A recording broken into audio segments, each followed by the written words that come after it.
Hi, and welcome to Yeshivat Shem Ve'aver. I'm Rabbi David Katz. You just made it through 1 year's worth of Torah classes. Congratulations. As I was saying, we started last year on Mishpatim. We finished last week with Jethro because we opened the yeshiva in the middle of the cycle. And here we are back. Joe, it's 1 year. Can you believe that? 1 year later, we're back in Parashas Mishpatim. What a year it's been, I guess, right? Probably a lot of context to go back over the classes. The theme, we had a consistent theme for the year.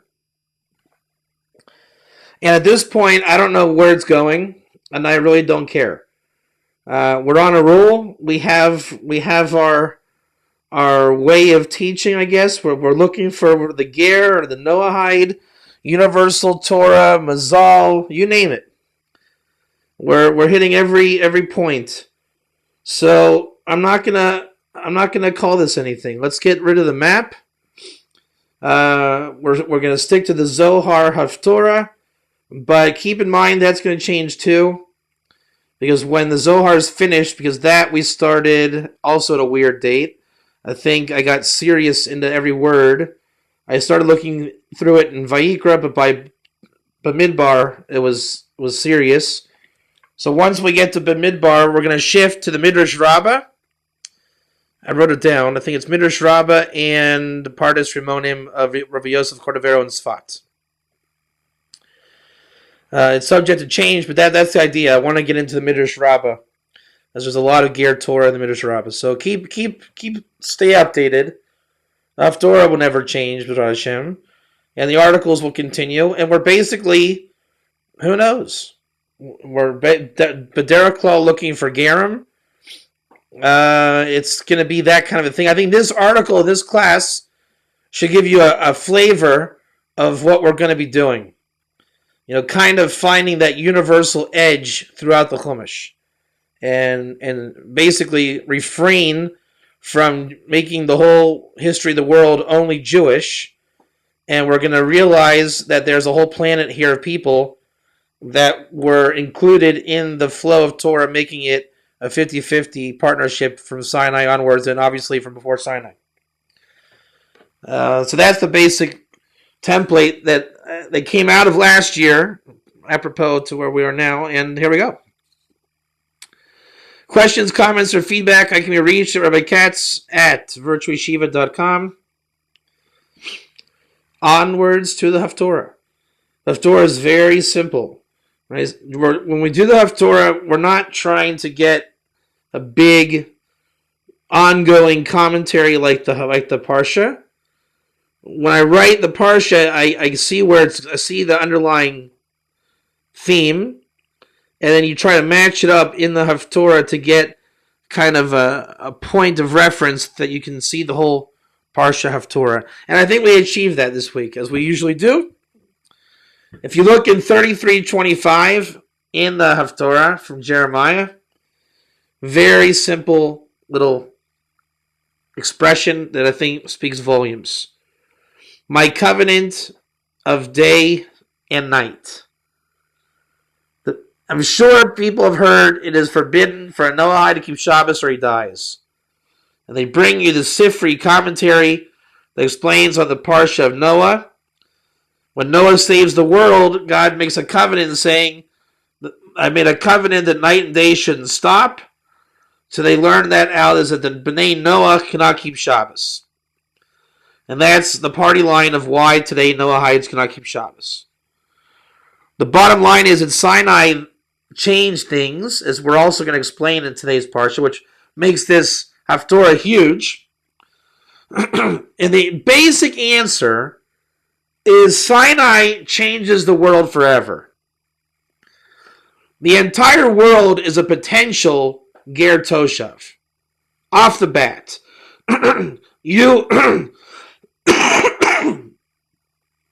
You want to take your right to be a Noahide Ger Toshav? You want to possibly eat the Korban Pesach with a Bris Milah? You want to live in Israel? Whatever merit you have. I'll give you a good example. My kids are born in Israel. And because their father is an American, they are able to get American citizenship. The world is not, let's call it Israeli in the generic sense. Should they wish to get passports for Israel, they basically go to the office in their country and they say, we would like to take our right to become Israeli citizens. I'm not talking about the country, I'm talking the metaphor.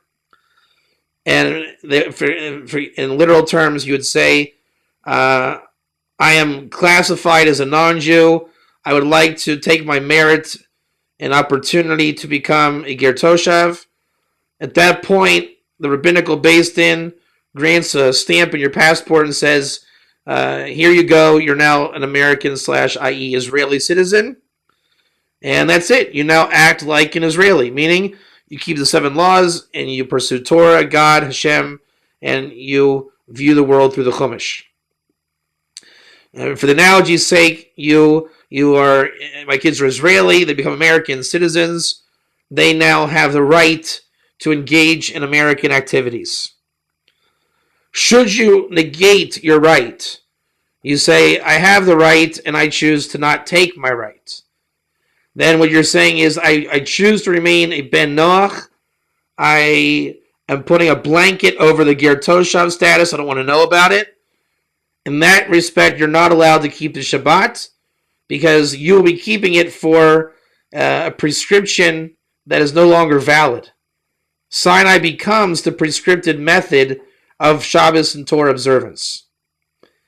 And in the article in the end, we're going to explain what is the difference between one who takes the merit to be a Ger Toshav and one who refrains from such merit. What is his reality? The bottom line is he keeps the 7 laws, nothing more, and he is treated as one who does but is not commanded. One who's a Ger Toshav is one who is commanded and does, and he just entered the arena of the entire Torah for his liking. He becomes a partner to the Jews. He is a member of Klal Yisrael. He has tremendous merit in what he can do. If you're not interested in eating the Korban Pesach in Jerusalem, that's your prerogative. You're a Ben Noach, and that's the extent of your capacity. By the rejection of Sinai. Should you wish to engage in such activities as the holidays in Jerusalem, mitzvot, the land of Israel, all that comes along in the Torah, which is the idea of basically liberation, then the Ger Toshav is for you, and it's very simple to do before a Beis Din of 3 Torah observant mentality human beings, right? Jews that are a Beis Din of Jews that understand the implication of welcoming a non-Jew into the merit that he takes of the Ger Toshav. At that point, all of that merit comes to him. Now, there is a discrepancy. What do we do with or without the Jubilee? And this article deals with that issue as well. There are certain things that are not granted to him, not because he is deficient, but because Israel is in exile, which makes him deficient. Aside from that, when he achieves Ger Tzedek status, typically through the Bris Milah, then it's binding on the Jew to welcome him in as a brother under the pretext one Torah for all of everybody. And he has the luxury to maneuver in advance according to God's command where he should go and what mitzvahs he should take up in the relationship with God. Okay.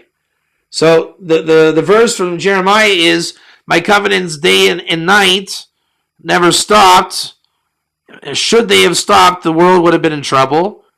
That's the idea in Noah. It's the idea here. And why do we find that in our Parsha now? Is because that's the point. We have a very Jewish Parsha. These are Jewish laws, very yeshivish. There's no room for the non-Jew here. Yet we find that if we look a little closer to Parashas Mishpatim, it's a perfect harmony of 50-50. Absolute perfect harmony. With that said, the Noahide laws are 100% relevant in this parsha, as we're going to point out. And that's why it says, my covenant day and night never stopped. The yeshivish mindset will be because we never stopped learning Torah, which is true, but at the same time, inside that Torah learning is the basic establishment of the entire Noahide world. And they both function simultaneously and intertwined. And the prophet Jeremiah is letting it be known in very, very overt terms. Into the Zohar, very interesting topics. I'd say some of the most interesting to date.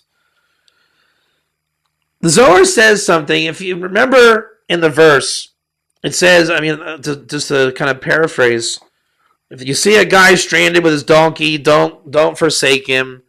Don't pervert justice. Don't taunt the ger. Judge righteously. Everybody know this place we found? And then it says the ger, or the poor man of your people, let him take over the crops in the field in the Shemitah, or leftovers. And then we go right into the Shabbos. 6 days you work, 7th day you rest. Your animal, your donkey, your maidservant, and the ger. Everybody that's following the classes realizes that ger is one of our major foundations. The 10 Commandments in this ger are the essence of gerim keeping Shabbos according to Krisis 9a. Look it up in previous classes. The Rashi understanding is the ger tzedek is the 10 Commandments. Question being, is that a convert or a ger? Both are valid. Then Rashi says that our ger is the ger toshav. The Ramban comes and switches it and says this guy is the ger tzedek, which perforce has to be the ger tzedek non-Jew. And the 10 Commandments is a ger toshav, all the more so a non-Jew. Where's the convert? Well, last time we checked, he was Jewish, and he's keeping Shabbos like a Jew. The interesting thing is that if you notice, there's a slave, manservant, in our ger of the Shabbos, and the Talmud says, in comparison, is this the circumcised or uncircumcised? So we learn from that the difference between ger tzedek and ger toshav is one has a bris milah, one doesn't. So one's a ger toshav without, one's a ger toshav with, and by being a ger toshav with, he has let's say an extra stamp in his passport, for a poor analogy, and that makes him a ger tzedek, ger toshav, much akin to, let's say, the Kohen and the Levi. There's the Levi, and then there's the Kohen. We say the Nachri that learns Torah is like a high priest. That idea is he's the Nachri. If a Nachri is like a high priest, all the more so the ger tzedek who learns Torah and with the bris milah. And he's the most appropriate, let's say, potential realized high priest, or as a high priest. So the Zohar is talking about the field issue, the poor of your people taking the leftovers. And it says that this is categorically a ger, non-Jew. Now, if you remember, it was on the internet, it was going around the comparison verse. There's a couple places in the Torah that mention this. It wanted to say this was a convert because of the Brit. The Brit had to do with the circumcision, not, let's say, the covenant of Judaism. And this ger is absolutely a ger, even a ger toshav, no question. And it's interesting, the gematria of the poor of your people, which we're going to say that the code of the Torah has as a system, and it's not a perfect system, but at least in a proven state, but it at least lends itself to a perfect system. The people, when you see the people, ayin mem, am, that is a direct reference to the gerim. It may include more or less, but the point is it's generally the gerim. So the poor of your people is the gematria ger. There you have it. The Zohar is saying here the gematria is there, A rose is a rose is a rose. The Zohar goes on to say, if you judge this case with a din emes, a true judgment, meaning leave it open for no interpretation. Now, anybody that understands Jewish Torah law, interpretation is everything. Right? That's the Torah of Bria. Permitted, forbidden, good, bad, kosher, not kosher. Everybody wants to give their interpretation. That's why the Talmud is so, it can go either way. There's no punctuation and how you read it, creative thinking. And that's okay. But you generally don't have a dogmatic view from that. Right? The Talmud Bavli doesn't say Bob cannot go out on Tuesdays. They'll say, maybe it was at noon, but at 3 o'clock you can go out. Well, which Tuesday is it? Was it Tuesday before the temple destroyed or after? So in halacha, you get that leeway. But the Zohar says if you can make a categorically clean render of law, that means you're eating of the tree of life. And it's in reference to this ger of the crops, the leftover crops that he can take as charity. And the idea is if you can fathom the people, the ger tzedek, and how here it is not in reference to a convert. And if you understand the support is by the flow of the verses, here the ger of the Shabbos and the don't leave your friend stranded, and I thought it was only a Jew. Here we're saying it's also a ger. So if you can put the hammer down and say this is a ger, the Zohar is saying you have just eaten of the tree of life. And by that you have the ability to perpetuate the tree of life. I find that pretty fascinating.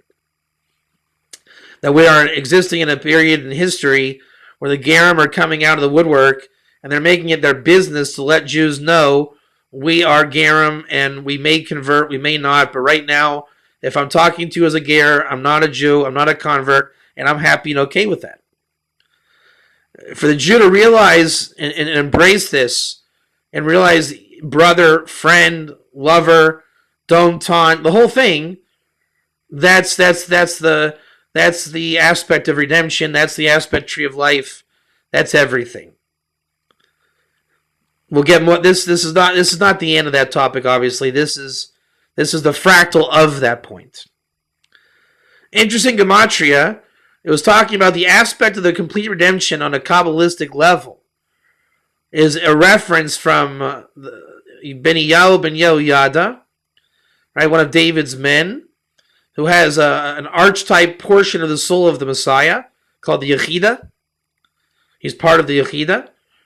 And it says that he struck the lion on the day of snow. So as I was looking, the day of snow, B'Yom HaSheleg, is actually the gematria David ben Yishai. Now generally that means nothing.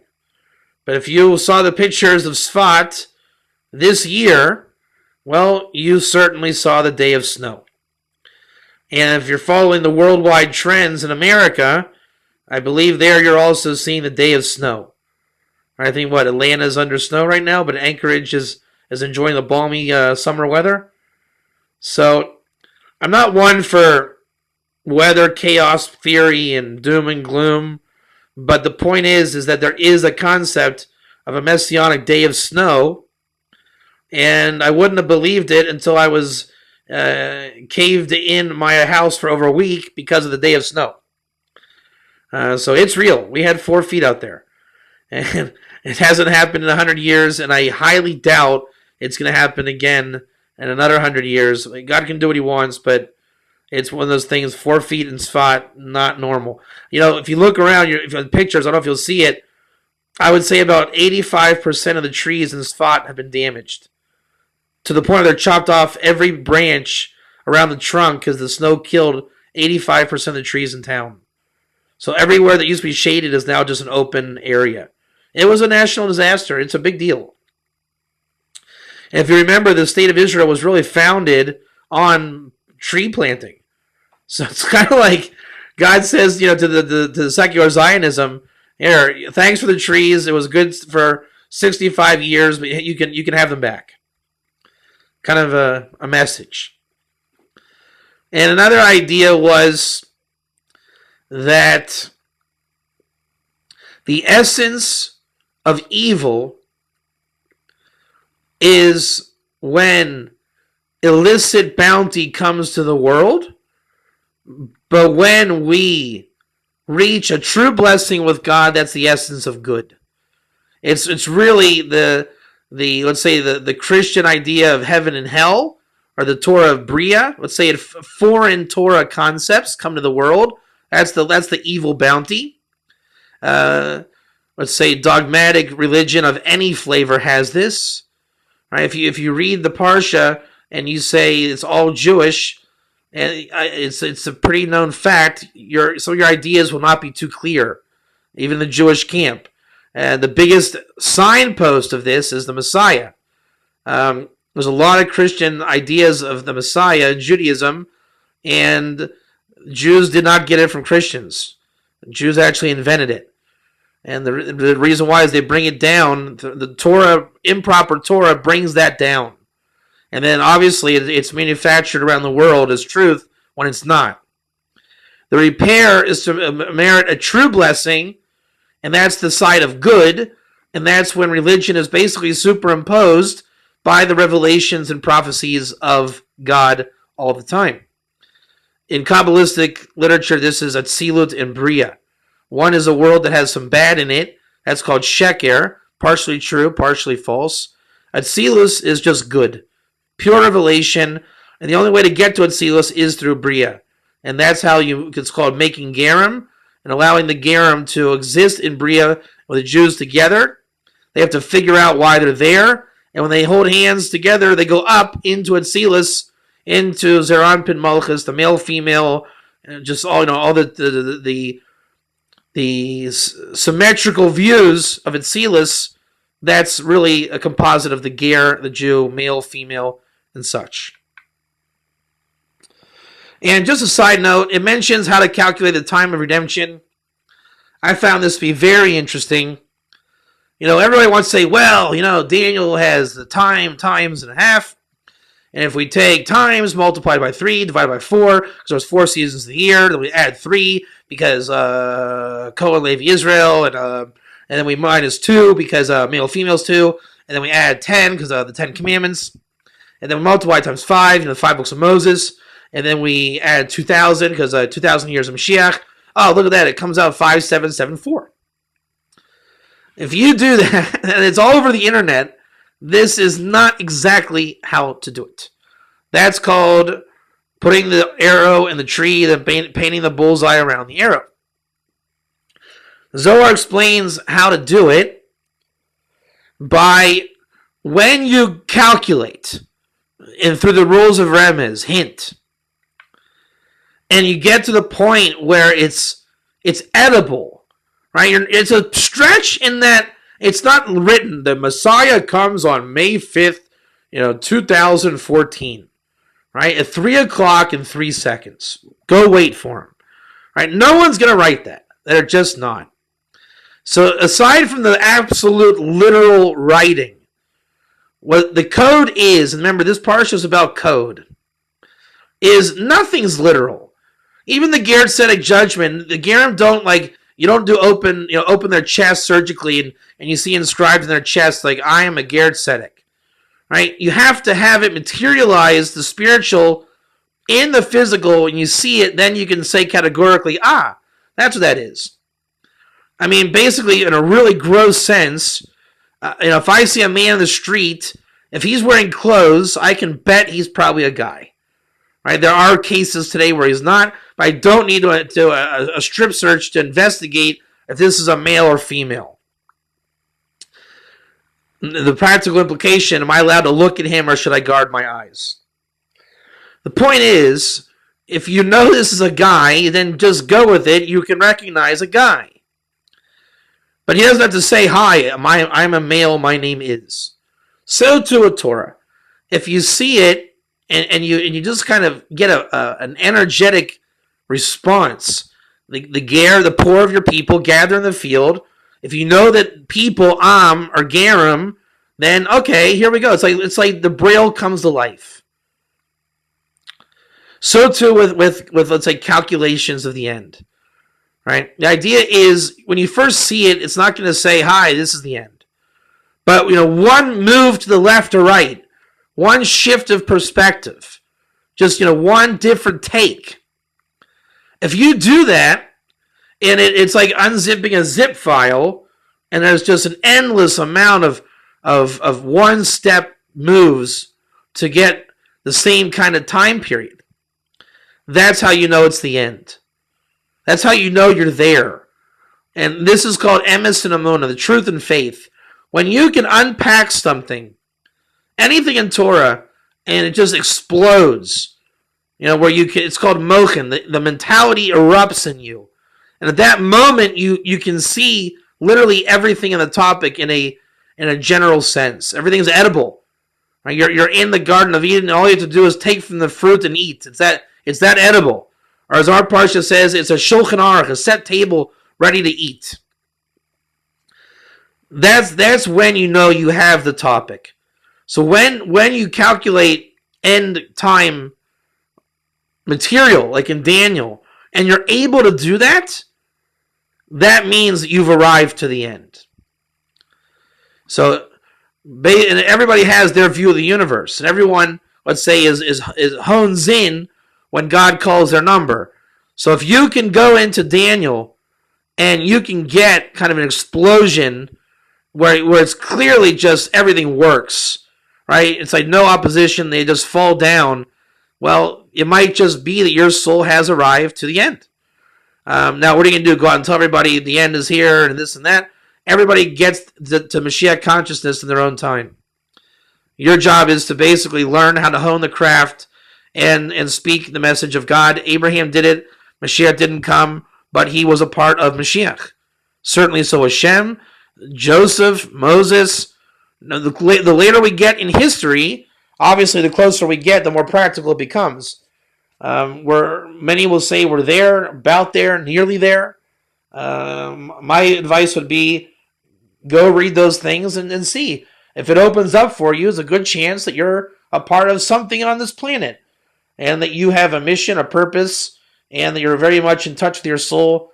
If you're Jewish, that means you probably understand the ger. If you're a ger, it means you understand the ger as well. And another guess is if the two people are aware of the ger, it's very likely that they are interacting with both camps on a brotherly love level, which is what it's about. Okay, we're ready to go? Enough for the introduction. Into the article we go. Okay. Mara. The bitter waters of Mara. If you look into Rashi as a basic commentary of this parsha, as there's a lot of commentaries. Let's stick to Rashi because he says pretty much what needs to be said. Mara was the first experience that matters for the sake of this parsha. Everyone in the world was commanded in the laws of Noah. That means Noahidism died and Sinaiism erupted. Jews right now are Noahides at that time. Noahides are obviously Noahides, as in future Jews, and right now Gerim. The world comes under 7 laws of Noah. The Jews are going to go on to the 10 Commandments. And then the 4 extra laws are given to what are the Gerim. Shabbos, honoring your parents, statutes, red heifer. Jews are going to be commanded these and later on in the 613. And the Noahides are not commanded these at all. Rather, the language of Rashi suggests they are given them. Big difference. A Jew is commanded in Shabbos. The Noahide is given Shabbos. See the difference? Zohar then says the difference, one practical difference is the Jew will treat Shabbos differently by whatever that means. It might be traumatic from him. It might be a love for him. Whatever it is, it's an issue. The Noahide, it's not an issue until he makes it his business to make it an issue.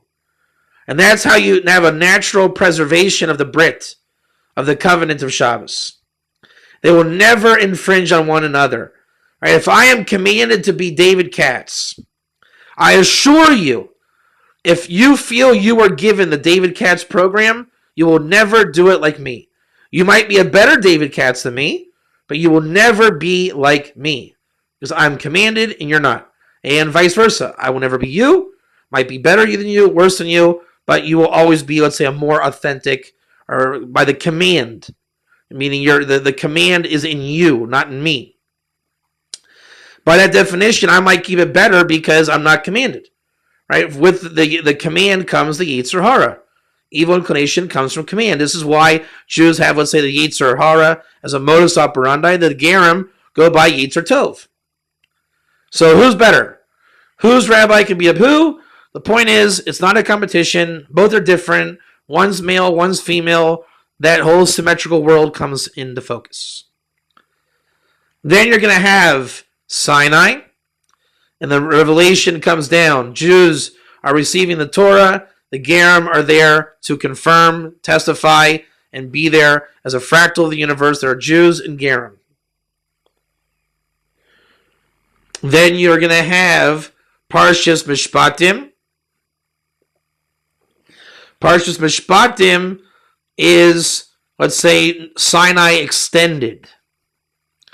And Sinai extended, as the Ramban says, remember when we just got done saying that the statutes were given to the Noahites? Well, those statutes are actually called Parashas Mishpatim. And the Ramban says that exactly. Parashas Mishpatim is the explanation of, let's say, Jewish law, which becomes the Talmud Bavli, nonetheless. Not the Yerushalmi, but the Bavli, as the elucidation of the statutes. A commentary on the 7 laws in Din, law, execution of the law.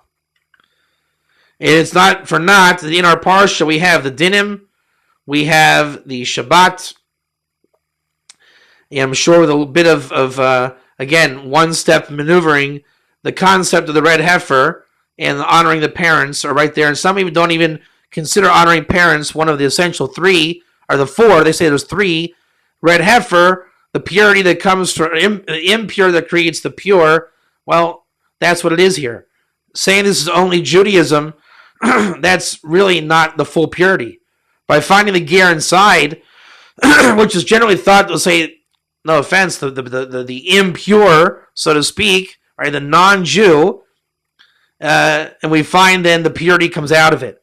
That it's actually when the idolater, the Canaanite, as Bava Kama will say, takes on the 7 laws. Again, you're bringing the Shekhinah in, making Gerim, bringing Sinai, and that's why making Gerim is such a big deal, right? You're taking the unfulfilled potential of the world, lacking Ger Toshav, who exists in idolatrous state as a Mumar Nachri, as an apostate idolater, which he is not in his root.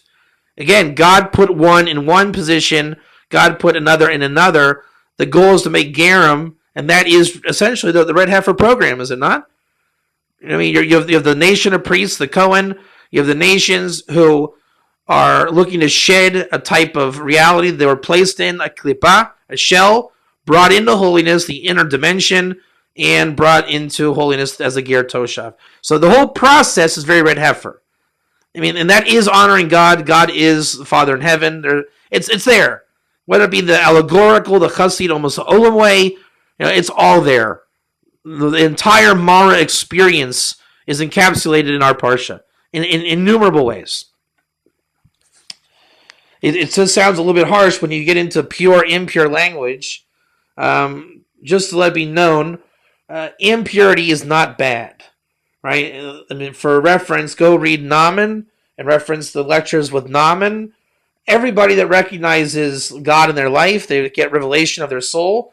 Not that they never had his soul, but the revelation of it, meaning it's now revealed, which is the concept of making Gerim through the Nefesh HaGer, the service of God that creates the awakening of the Ger. That happened to Naaman. First thing he does, he seeks out the prophet of God, gets in the Jordan, dunked 7 times miraculously. He felt he had saras, leprosy, Torah, leprosy, and he becomes a Ger Tzedek. So the impurity is actually very good. When the Ger feels the impurity, that means he actually came into purity. When he felt purity, that was actually when there was an impurity in the reality he was invested in. Again, it's turning the world from an idolatrous world by lack of potential, and when the potential is fulfilled, it becomes a world filled with the knowledge of God prophetically. And this is what life is about. Categorically, the Zohar summarizes existence is about making Gerim. The 6,000 years of this world is making Gerim. You can call it the Shem Abraham program, for lack of a better term. So Sinai happens after Mara. We come into Mishpatim. And the first thing Rashi explains, God tells Moses, is that the Shulchan Aruch, the Torah law, should be written in a Shulchan Aruch. The entire tradition and laws and statutes, everything should be written in a set fashion. Shulchan Aruch literally means set table. By the way, the Yetzer Hara, Yetzer Tov, for reference, you can see the Torah of Shem series in the Zohar, I think it was 32, 33, or 34, where we talk about Noahidism in the Zohar. There we discuss the Yetzer Tov, Yetzer Hara. It's pretty uncanny that when the Lubavitcher Rebbe suggested that Noahide should have a Shulchan Aruch, everybody thought, is this true? And, asked Noah has their Shulchan Aruch that they obliged to. And it's interesting, because there really is such a concept of Noahide law having a Shulchan Aruch. But the thing is, if it doesn't look like basically the Talmud Bavli, one could even say the Talmud Bavli is that, right, for all intents and purposes, that the Ger would learn the statutes of a Ger through the Talmud Bavli.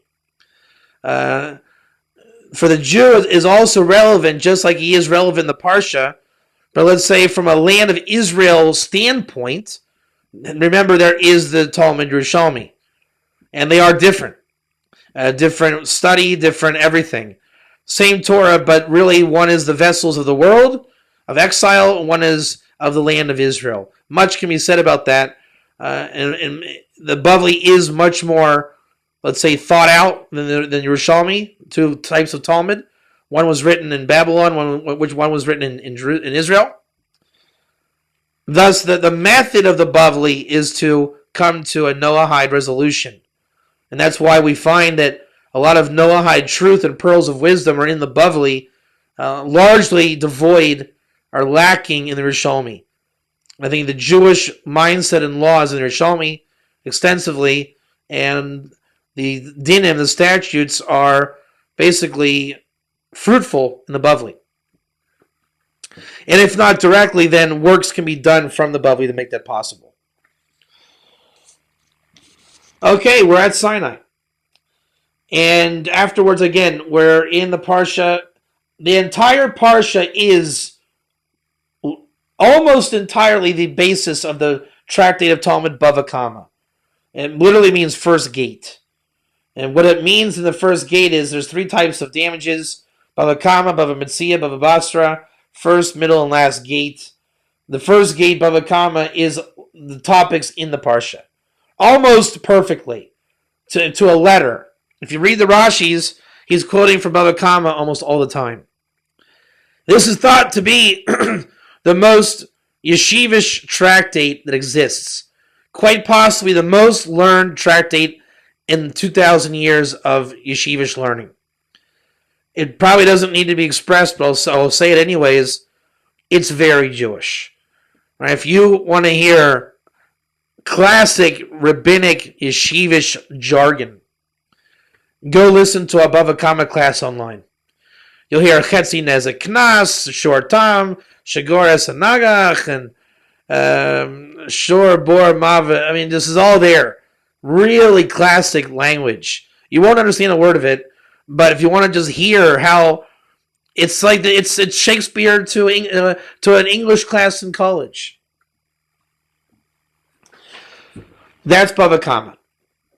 And this parsha then is thought to be that, to say that there's non-Jews in this parsha is pretty foolish if you don't know where to look. It's pretty hard to find, and that's what we're out here to do. And it comes from the premise, from the mouth of God we heard too. Mipi hagevora, from the mouth of God, from the mouth of the great might. God speaks one, we hear two. That is the essence of Sinai. Right? Everyone thinks it's only a Jewish experience, yet everybody heard two. There was two at Sinai. The Gerim were there, the Jews were there. One Torah was given, we heard it two different ways.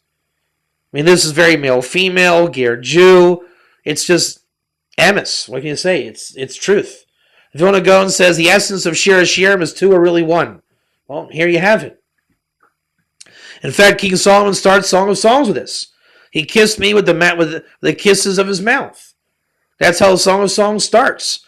Vilna Gaon says that's the two mouths that we're talking about. And again, the Ger and the Jew. You can say husband and wife, and very much the Ger and the Jew. And to reiterate, the old school is there's only one mouth, one people, one this, one that. And that's very gender too. The male take of reality is there's only one gender. The male wins, the patriarch wins, and that is what redemption's about. Bringing back, as Joe will tell you, the women, orphans, gerim, widows, they never had a voice. And the end of days is about when they get back that voice. And that voice is in the Torah, and God makes no bones about it. He takes the cause and the love of the orphan, the widow, and the ger, the Levi, all those things that have been put under the rug for the sake of Galus, exile. Now, when you learn Bava Kama, again, know that word, the first tractate of the damages, which is primarily our Parsha. I was in conversation with Chaim about this. It was very hard for him to hear this, because it's very radical. Until you get the whole story in one earshot, very hard to hear. But it hits. You know, you talk about, I'm sure when you read the Parsha, there's an ox that gores an ox, and you know, my ox gores yours, blah, blah, blah. We killed the ox, you can't eat it because he died in an unkosher way. What do you do with the meat? Every teacher in the world, just like in Lakutei Moran, Torah 14, the Ger are Jewish converts, and nobody will teach you that it's the Gerim. Okay, not to an exclusion, but even as an inclusion, it's always the convert, whatever. Here, what do you do with the meat? You sell it to a goy. Without thinking twice, you sell the meat to a goy, and that's not wrong. You do sell it to the goy. But, as George Carlin would make the joke, what goy? Why are there goyim around? Why am I associating with goyim with the sale of my ox, my dead ox? I mean, are the goyim specialists in dead oxes? Why? And nobody ever thought to say, Rabbi, why are we so interested in the goyim being around with the dead meat and this and that? And then you think into it, and this was brought to my attention by a student. You know who you are. The Ger's, his only thing he doesn't take on is kosher meat. He eats non-kosher meat. And we know that the charity between Jews and Gerim are predicated on the meat.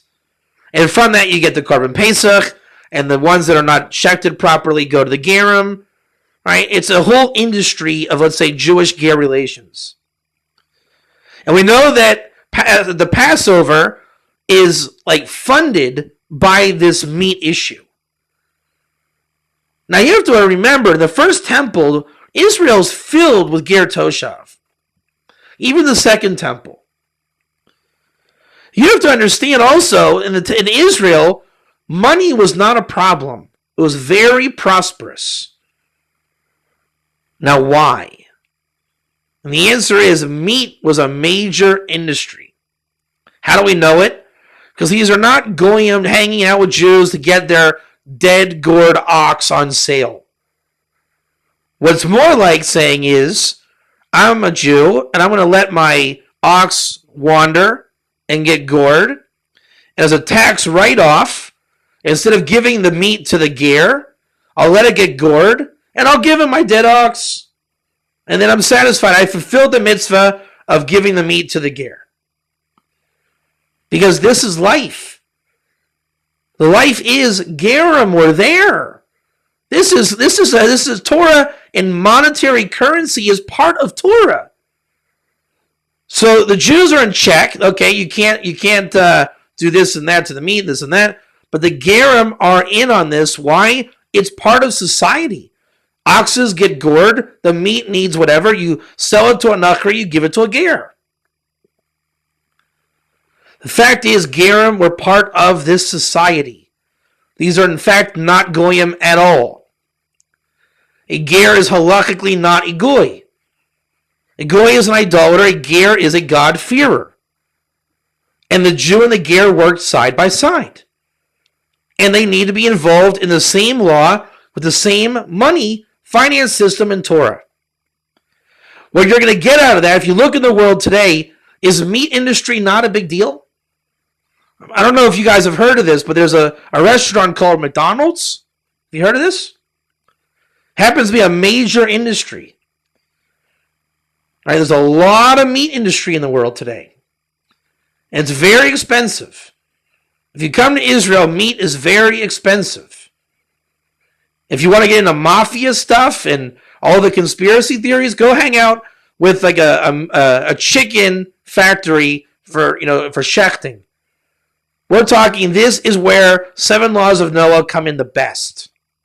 And Torah law the best. Why? Because this is where you have to be. You're going to have a savage society if you're not having Torah law here. Especially when there's a mitzvah to give the meat to the ger and sell it to the nachri. Why was there a flood, says the Torah? Because they were not careful in eating meat. Hence, don't eat the limb of a live animal. It was an issue with Adam. It was an issue with the flood. It was an issue with Noah. It's an issue today. It's a major thing. Don't eat the limb of a live animal is not just a savage precaution. It's saying this whole thing with the Yetzer Hara, Yetzer Tov, animal instincts being... Meat is a spiritual entity. It's literally like eating DNA. And how you have a relationship to that meat. Remember we talked about the command of Shabbos, whether you're commanded or given. Same thing here. Noahides are given meat. Jews are commanded in it. That's why it's the last thing given before conversion. Meaning you need to think about what is your relationship to meat. That's don't eat the limb of a live animal. Just be aware of the relationship. Jews are commanded in that relationship. Somebody's got to be commanded there. And it was given to the Noah. It's all parallel. Be conscious of the meat. Why? Because in this parsha, this meat topic opens up the entire Ger Toshav world. It says that if a non-Jew learns Torah, he's like a Kohen Gadol. Kohen, meat, temple. Hear the code? In the middle of Bava Kama hashing out laws, we're going to get into Noahidism? The most Jewish part of our tradition? You're bringing in the Noahide? Boker Tov. The Talmud says on 38a, the same page of the Kohen Gadol thing. It's very interesting. Nobody ever thinks, why is it here? Everyone says, what does it mean? What does it mean? And they say, I heard that we were taking the laws from us and that we don't have Noah. All the things we hear in the forums. This is the source. This is the source. Bava Kama 38a. A Jew whose ox gores an idolater's ox doesn't have to pay. The idolater that gores a Jewish ox has to pay. Everyone says, oh, that's blasphemy. That's the Jew can steal from the goy. It's a conspiracy. The Talmud says, no. That's what people say, that they say that's not what I was told. The answer is, I'm not paying you. Because I want you to not be an idolater in the land. You're a Canaanite. And if you accepted the 7 laws of Noah, then it would not be idolatrous and we can work together. So when Israel enters the land by God's command, it's a way of saying, if you want there to be world peace, take on the 7 laws. That's the way it is. So it has nothing to do with the money. It has to do with the same law, under Noahide law. And that's how you begin. So what do? You become a ger toshav in the land, and now everything's good. Everything's good. Brothers, friends, and they learn it actually. This is where the friend, love the neighbor, love the ger, all comes from the word re'ehu. The Torah says this ox and this ox, they're both re'ehu. They are friends. So then why doesn't he pay? And the answer is very simple. He has not taken his merit and right to be a ger toshav. He chooses to be an idolater. Now, there's ways about how do you make gerim. Do you really just say, I'm not paying you? All right, there's derech eretz and there's derech eretz. The art of how to make gerim, that's what Israel was created to do. And then the gerim were created to become gerim. In the end, it's a perfect partnership. But it's in that source. Now, what do you do if you're in America and you get to kill someone's ox by whatever means? So that at Sinai, the law was given and the monetary of the world. Why?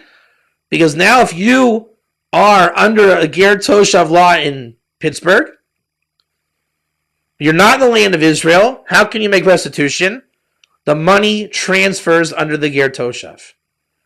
Which means you can categorically be a ger toshav in Pittsburgh, in Sfat, anywhere in the world, because both are necessary. The law and the currency makes for the world to be a ger toshav. And yes, when ger toshav came in Sinai, it is a fact. Again, if you don't want to go there, then there's a penalty, right? It's if you're not 21, you don't get in the bar. That's the rules. No one has to go to the bar. Then don't go to a bar and go drink lemonade. It's just the way it is. Right? If you don't study for your driver's exam, you don't get a license.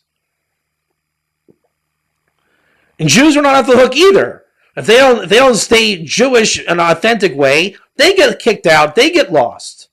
There's repercussions on that side as well. If you're not interested in making gerim, who says your lineage of Judaism will last?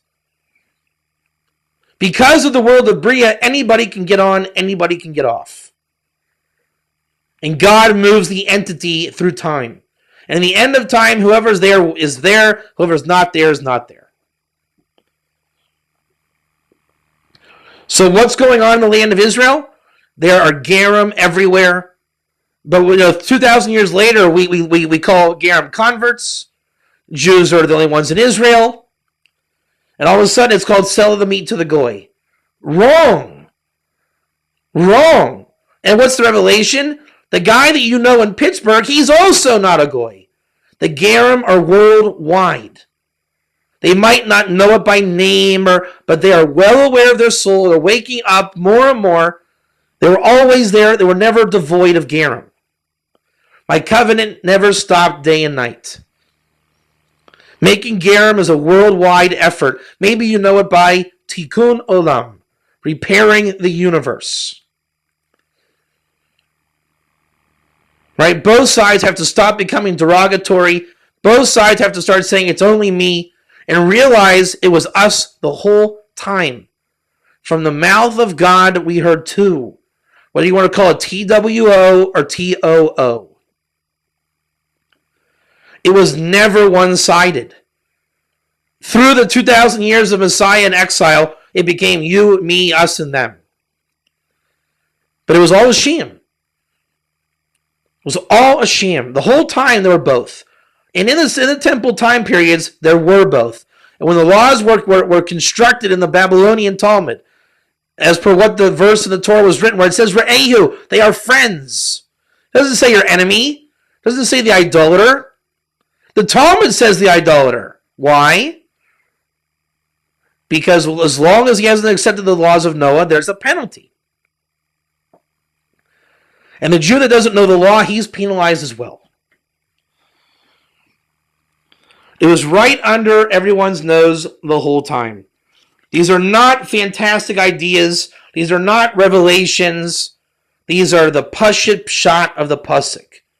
The basic understanding of the verse. It's literal. But you have to be able to make one little move and see who is Bnei Yisrael, who are the people. And you find the pattern, you find the code. What does the hey do before the word ger? What does ger b'sharech in your gate? Why does the Torah say extra words, little words? That's what the Talmud Bavli does best, is it identifies code. But mostly it's Jewish code. The revelation is, if you look a little deeper, you look everything up, you'll see it's not just Jewish code. There's women code. There's Levium code. Ger code. The whole Torah's code. Is it a chiddush that there are Bible codes today? Code is code. We have to get to the level where we look everything up. Every letter, every vowel. Read Rashi. Read what he says. Understand what he says. When he defines the ger, don't taunt him. Defined as somebody who's not indigenous to here. Not just, it doesn't say he who accepted 613. He defines it for you. And we say, no, that's not what it means. It means convert. We're thinking so much that we're not thinking at all. It's very simple. Look up everything. If you think this is a ger, and gerim know what it is, look it up. Get someone to look it up in the Hebrew. Research it. Work it through. Think it through. Put the pieces together, and you will find gerim everywhere. It has to become to the point where it's spirituality revealed in the physical. And that's really what makes peace possible. Without spirituality manifest in the physical, peace is not possible. If I cannot see your soul, then you're just a nice guy. My ego wins over yours. If I see your soul, then you're going to see mine. There's no ego. That's the spirit of Mashiach dwelling between us. The Shekhinah comes down. Spirit of God hovering on the waters. That's peace.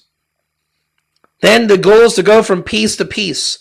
If a woman is just an object of desire, you will never have peace in the home. You have to know the spiritual reality that she is. Not kind of like, not close to, is. To where the point is women are real, gerim are real, orphans are real. That Levite that's an archaic man of God, he's real. And in the Parsha, we have several groundbreaking matters that are thought to be Jewish. Did you know there's a Shulchan Aruch for Noahites, Gerim? Did you know that Gerim had a piece of the Sanhedrin? Look at the word Sanhedrin. Sanhedrin. Language Sinai of the kosher sect. Mahadrin, Hadarin, Hadar. The beautiful Sinai. Maidens are the Ger Tzedek women. Laws of Mara pertaining to both Jews and non-Jews. Friend, brother, love, or Ehu, non-Jews and Jews. Unkosher meat, Ger Central. The Brit, Ger Tzedek. Shabbos, Gerim. Also, all the time, this is not the exclusion of Jews. It's the amazing revelation that the whole Parsha is also Gerim. Making Gerim. 7 laws of Noah not being a big fan of interest. There's that monetary thing again. Look at the Gerim of Masa Mexia and the Babylonian Talmud's completion. They didn't give tzedakah, which is a nice way of saying they wanted their own currency to do interest lending. As the Jewish law says, not a problem. Noahide law says, no, no, no. Stealing. Don't taunt the ger.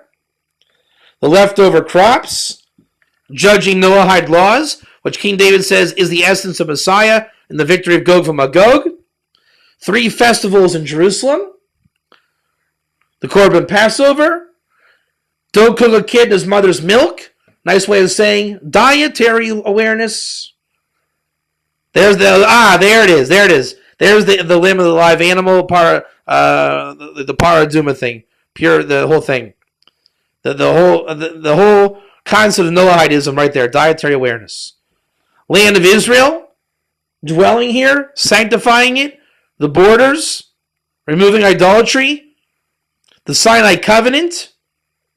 They read from the book while the Jews had Nasav and Ishma, 2 functions for 2 people, learning Torah, and again the meat reference in Bava Kama. How many of you knew that you had a stake in all of those laws? And there's more. These are classic foundational principles, thought to be only Jewish.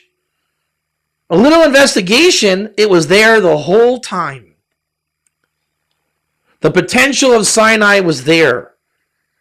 The Ger Toshav in the world, the laws of the world changed. The finances became Torah relevant through a strong shekel. Right? A strong shekel is Torah relevancy. And you see it's happening today. That's how laws can be done through the Ger Toshav of the world. Why is the world money going crazy? Because the soul of the Ger says in his soul, if I'm going to be part of the Torah, I have to be relevant to be responsible. If I gore someone's ox in Israel, I got to pay. If he owes me, he's got to get the money to me. And we can't do that if we're not in peace and friends and loving and the same page. So the world, God running the show as Ein Mashiach LiYisrael, no Messiah of Israel because God's running the show. The Gerim are fixing the world through crazy economics. No one sees it coming. Why? To prepare the world for the Ger Toshav to receive the world filled with the knowledge of God. That is ridiculous. They will tell you. But if you see it, is the Torah of Emunah, the Torah of faith, where spirituality is revealed in physicality. Where we can see the Mazal, divine emanation flowing around the world. Look everything up. If we don't look up, if we don't investigate, we never see it. If we investigate, it is manifest before our eyes.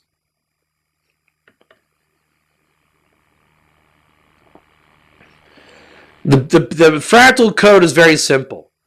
The female type of Jew receives the Torah from the male Ger. The Ger has the Torah come through him from God. The Jew receives it from the Ger. Then you have the Jew that has the Torah. He's now the male, and he gives it to the Ger. It's like a DNA strand. You receive it, I get it, I give it. You receive it, I get it, I give it, you receive it. The constant revelation in Shabbos, it comes down, give it over in the week. In the week, you give it back to the Jew to go to Shabbos. Total partnership. Perfect Yesod Malchut. Male, female. The repair of the world. The Torah relationship between Gerim and Jews opens up between male and female. All racial and bigot views are eliminated. Peace reigns supreme. That's the essence of God's kingdom. All predicated on one little word in the parsha. If you're going to get to the Noahide law, the essence of it, as in Bava Kama 38a, the meat and the goring, and it's boring, and it's law, and you sell it to the goy and the nachri, and it has no meaning. Only that's what the Babylonian Talmud is getting at. If we just stick to the verse and say, wait a second, if my ox gores my friend's ox, Bava Metzia opens up and says, 2 were walking down the street. One saw a talit and it was abandoned. He went to get it, and the other guy grabbed it, and they each grabbed at the same time. One said it's mine, the other said it's mine. We say they take an oath and they split it.